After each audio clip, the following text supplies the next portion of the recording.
In this video, I'm going to demonstrate how you can claim the area around the door. Now, a lot of us, when we have people come to our door, it catches us off guard. We're not expecting it. And so we're in the middle of, we got food on our hands, we're cooking something for dinner, and we're watching TV and we're on the phone, and then somebody knocks on our door, our dog starts barking, we rush. We're trying to wash our hands, turn the TV down, turn the stove down, and get to the door and stop our dog from barking. The dog looks at it like, how fast is the human moving? They're upset, something's going on. And what's different? Oh, there's somebody at the door. I'm gonna have to go yell at the person at the door for disturbing the peace. So what I like to do is recreate the situation.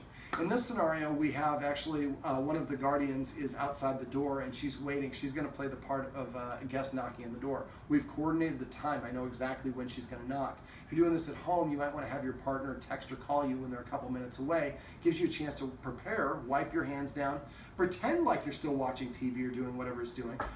There we go. But we're not rushing. So I'm going to answer the door, and I'm going to break it down in individual steps. The guardian is going to come and grab a seat, I think, over here. Now, for dogs, whoever's in front is considered in the leadership position. So she's knocked again. So I'm going to have her knocking over and over again. Now, if I go to the door and answer the door, there we go. So we have a little bit more exuberance. If I answer the door with him in front of me, he looks at me as assisting him. So what I'm going to do is break down answering the door into individual steps and move him away from the door is the first step. So I'm going to use the escalating consequences we just went through. So I'm going to put my back to the door, and I'm going to march towards him and back him across the line. Now I'm like a soccer player. I can't let him pass. Now right now I've got a chain leash right here to mark where how far away from the door. You really want to have the dog about 10 feet away. This is too close, but for the demonstration purpose, this is for demonstration purposes. Now my authority is pointing towards him. If I turn towards the door, he's going to rush up. So while I'm facing him, and he's stationary, I take it one step back. If he comes forward, I rush and hiss at him at the same time. Take a step back. He hasn't crossed the line, so I don't care about the barking. I know you probably don't want the barking, but that will take care of itself eventually. Right now, I just want to respect the boundary. Now, when you do it, rush towards the dog. So you hear him, he's a little bit under his breath now. Now, when I answer the door, I'm going to break it down in individual steps. The first step is the deadbolt. So make sure you can see the dog in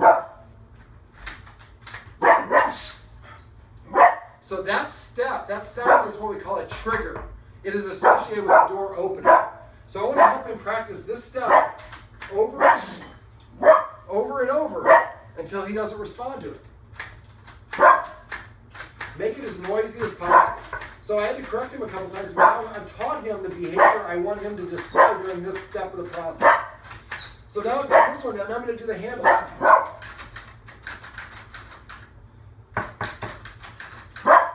So now when I open it, I'm going to open it just a crack first.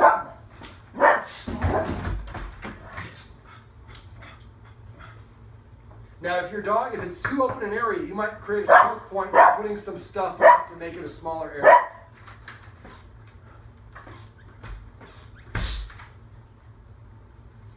So I'm repeating that one step because this is the step that's giving him the most difficulty. And now I've taught him how I want him to behave. Now, when I open the door, I usually shift to this side and keep your hips pointed at the dog and make sure you keep yourself between your guest and the dog. So you're saying if you want to get to the guest, you got to go through it.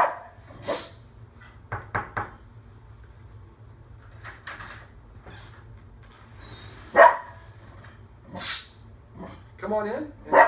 And, come out and close the door and stay behind me. Now I'm a little bit across the line because this is a little bit tight quarters. Normally I would be behind the line right here. Some people put down painter's tape. If you have a natural line that goes from tile to carpet or wood, that's a nice way to make the zone there. There we go.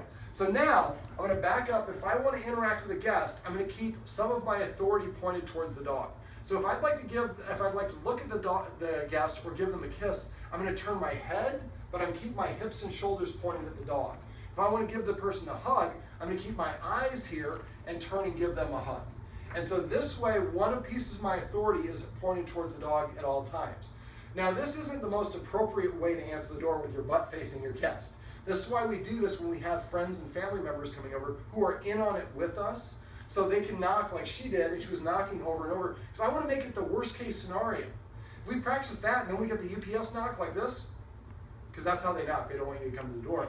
But if it's a normal, not even any barking, normally that would have been barking and rushing towards the door.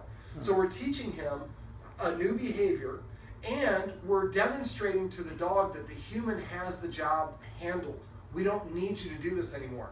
Dogs are all about what they see us do. So if I don't show him that I've got this under control and just tell him, he's going to try to do it anyways over and over again. Now, if I have a guest that comes over and is afraid of dogs, he's not allowed to cross this line until to interact with the guest until the guest crosses this line. So if somebody comes over and just drops some stuff off and then they turn and leave, he doesn't interact with them at all. By increasing the distance, and I usually would like to, again, this is only a couple feet, I would like this to be about a minimum of 7 feet, but 7 to about 12 feet away is what you're looking for. That way it's not so intense. If I'm right on top of something, it's very intense. If it's 12 feet away, it's not quite as intense. Now I want the dog to be able to see it. Make sure the dog is not obscured there, because their imagination makes it horrible. And if it is somebody who's trying to grab you or do something, he can be there to help you in a second by crossing the line, but he's there in a supporting capacity as opposed to in a leadership capacity. But if you answer the door with him in front, he looks at you as assisting him.